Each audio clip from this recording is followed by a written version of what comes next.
When I returned home after a week, divorce papers were sitting on my desk. The section for my husband was already filled out. So that's how it is. Despite my dad being in bad shape, my husband never once visited him. He didn't even show his face at my late dad's funeral, only coming to life during talks about inheritance. I had no love left for this man. He was already a stranger to me, so the decision was easy. Just get rid of what's not needed. I signed the divorce papers and left the house again. And so began my countdown to ruin. My name is Nancy, and I'm 28 years old. I married Harold 2 years ago, and we've been living a pretty standard life. Both of us work in typical office jobs. Harold's been doing more overtime these past few months, coming home late. On the other hand, my company encourages remote work. In stark contrast to Harold's daily commutes, I go into the office maybe once or twice a month. I used to struggle with this new work environment, but now I'm grateful to my company for giving me this flexibility. I can do household chores while working, and not having a commute has been a blessing, especially since my dad fell seriously ill about a month ago and slipped into a coma. The doctors say the odds of him waking up are slim, and it's likely he may pass away soon. My dad's currently fighting for his life in a hospital near my childhood home. My mom's apparently taking care of him, but it's undoubtedly tough for her alone. Given the situation, working remotely became essential for me so I could visit my dad. On this particular day, I decided to head to the hospital to check on him. During breakfast, I spoke to Harold, who was incessantly glued to his mobile phone. I'll be away for 3 days to look after my dad in the hospital near my family's home. Again? Harold looked up, visibly annoyed. Your being there won't make father-in-law better, you know.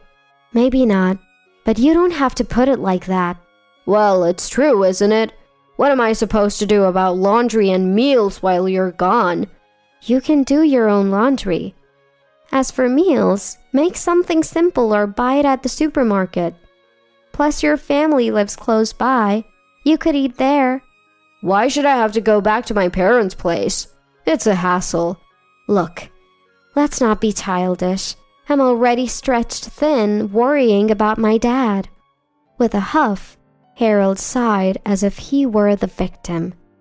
Enough already. If you neglect the housework anymore, I have my own thoughts on that. What neglect? I'm only going to check on my dad. I'm not slacking off.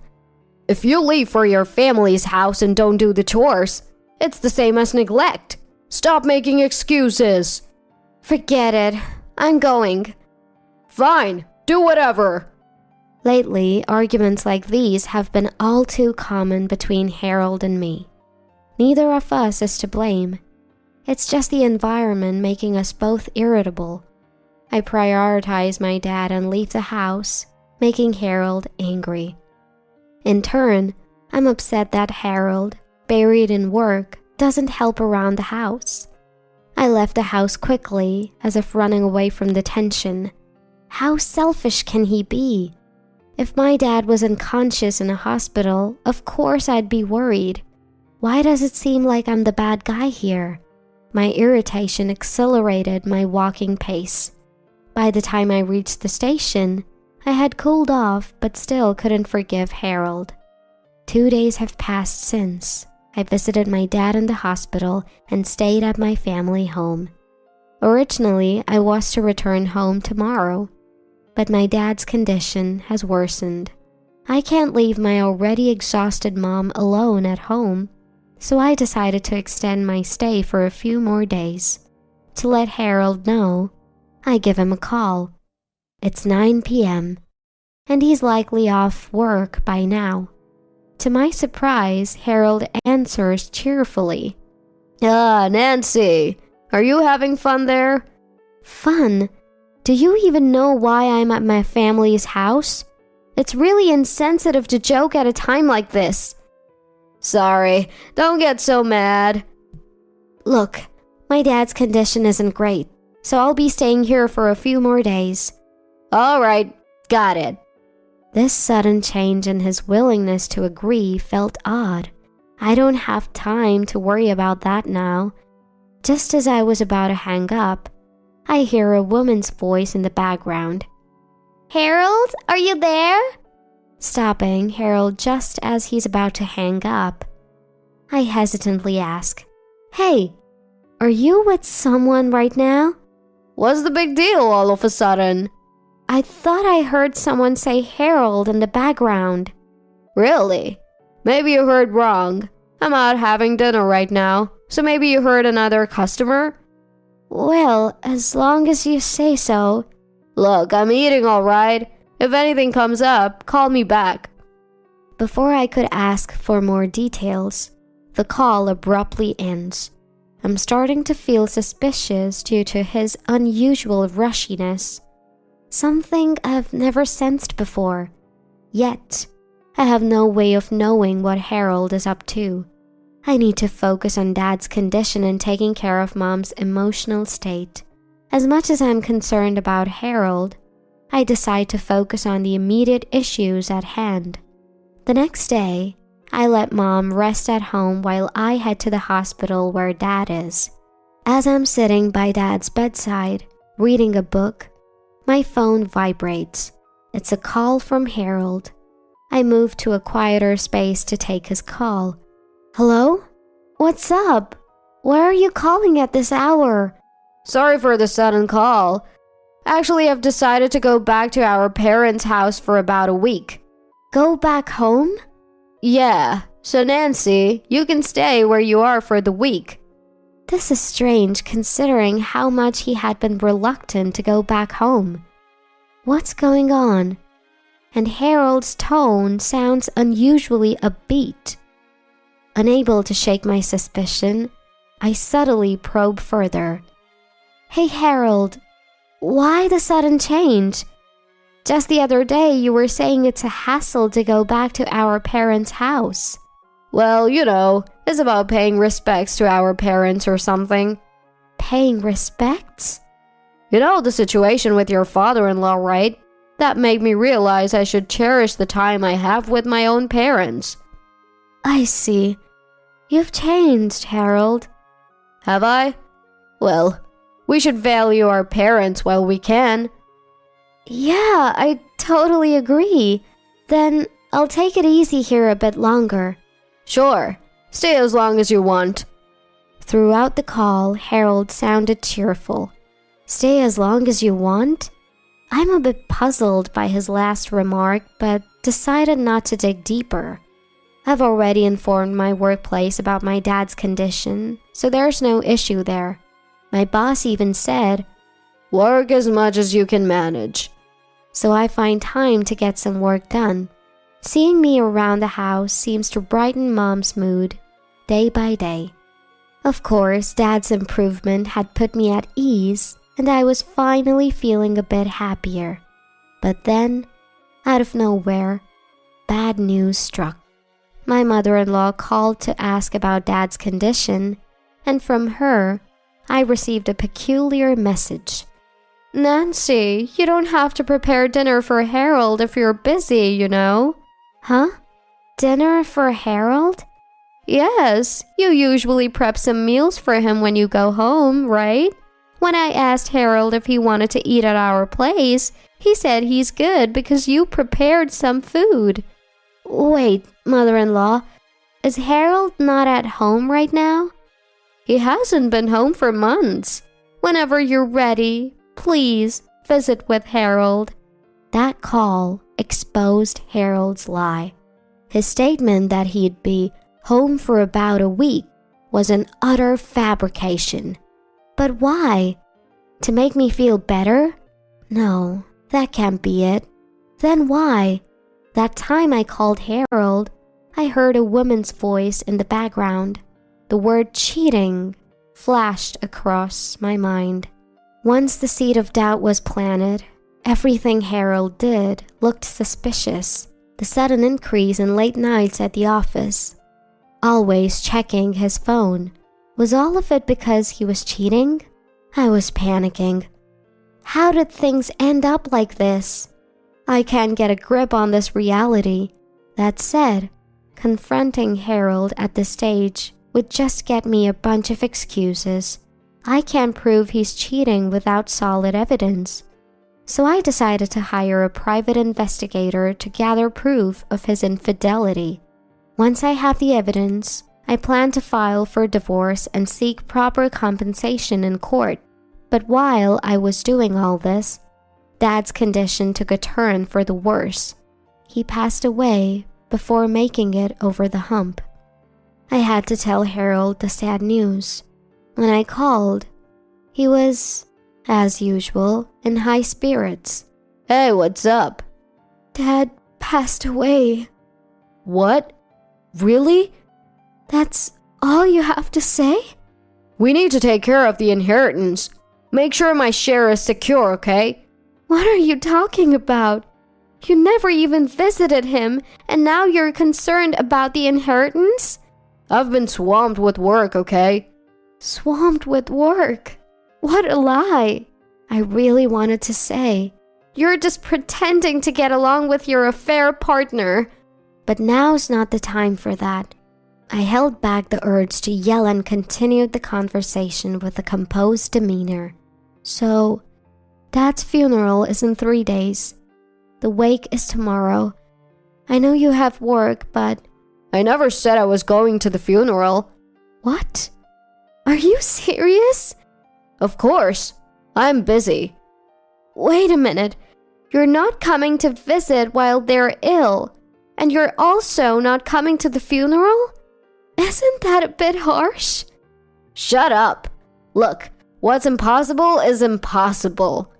Harold hung up without even listening to my response. I threw my phone, now echoing with the disconnect tone, onto the floor. I can't believe this. He won't even attend the funeral after father-in-law passed away. Is his affair partner that important to him? Lying to his own parents. Enough is enough. I'm going to take full-on revenge. A few days later, the funeral was over, and I decided to go back home for the first time in a week. During the wake and funeral, when relatives asked where my husband was, I brushed it off by saying he was busy with work. I'm sure some people had their doubts. Even Mom seemed worried and asked, "Nancy, was Harold really busy with work?" Mom, listen, Nancy. I'm on your side. You can come back home anytime if something happens. Okay. Thank you. I'll tell you everything. Just wait. On my way home, I stopped by the private investigator I had hired and heard the result of their background check. As expected, Harold had been spending time at his affair partner's apartment. He'd leave from her place in the morning to go to work and return to her place after work. Photos captured them dining out, arm in arm, and even wrapping his arms around her waist. There were even pictures of them kissing on a deserted street. This is more than enough evidence. The moment I saw this, I felt a surge of anger and hatred like never before.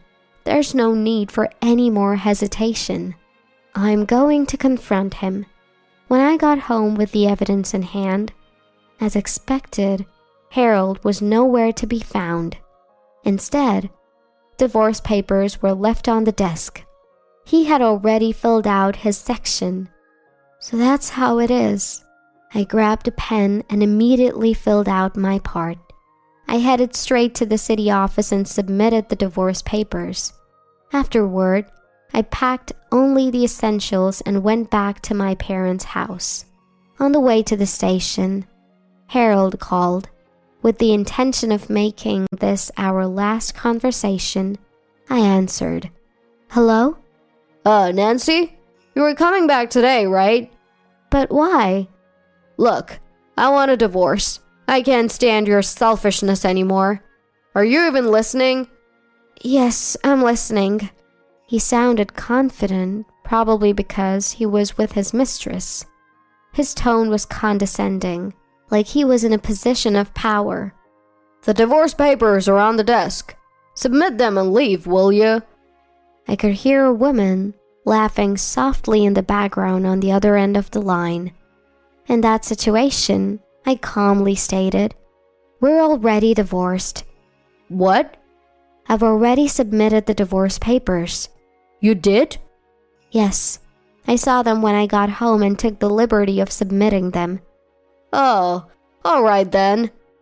Hold on, we're not done talking. What now? You're gonna pay the alimony, right? The alimony? What are you talking about? Cutting off Harold's barely audible murmur, I raised my voice. "I know you've been cheating, thanks to a call from my mother-in-law. How's life been? Living it up with your mistress while I'm gone?" How did you? "Just so you know, I've already gathered all the evidence. It's too late to pretend like nothing happened." Wait, you? His voice trembled. Perhaps he was on the brink of tears. Next to him, I could hear his mistress yelling, "What's going on? You didn't tell me she knew. You said the divorce was a sure thing." He seemed to have given up on hiding it. Trying to placate his mistress, he responded in a disheartened voice, Yeah, okay. To think I chose such a pathetic man. I was disgusted with myself. Gathering all my will, I finally said, "You chose cheating over attending a family funeral. How clueless can you be? And you dared to say you were busy with work. I'd rather be without a man like you." Wait, Nancy, I can explain. "Explain? You think you have the right to speak?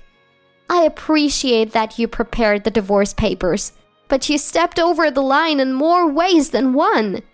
Not just cheating, but also disrespecting my father.